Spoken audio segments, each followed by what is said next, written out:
پێشێکی 1964 بەخێرێ ئەوڕۆ 22/1/2025 بەڕاستیمی ڕاگەیاندنی ئەنجامەکانی زانکۆی هەڵەبجە لە ڕزبەندینەوە دەوڵەتیەکانمان بەڕێوە بێت لە زانکۆی هەڵەبجە.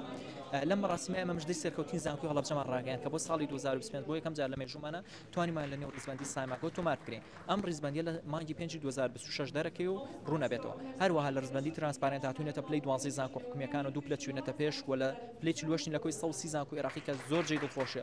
ڕزبەندی بیۆمێتریک سێ ڕۆژی ئایندا ڕاگەیەنرێت لەوێشە تا ئێستا لە 2 ساڵی ڕابردووە 9000 پلە چوونەتە پێش و تەسەورەکەین زیاتر لەو پلەیش بچینە پێش و بچینە پلەی 10000ەوە و بەخۆشحاڵیەوە لە سکۆپەس ژمارەی توێژینەوەمان گەشتو بە 435 توێژینەوە کە ئەمە هەرگیز تۆمارمان نەکردووە بەڕژێ لە 145 بەرە ساڵی 2023 گەشەمان کردووە.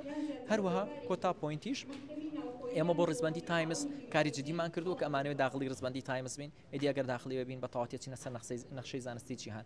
زانکۆکان پێویستە لە نێو ڕزبەندیەکان هەبن بۆی بەشێک لە نەخشەی زانستی جیهان و بەشێکمی لە پێشخستنی ڕوتی زانست لە کۆی جیهان. هەروەها ئەمڕۆ مەراسیمی باش ئەنجە دیاریکردنی باشترین توێژەری زانکۆ بەڕێوەچوو.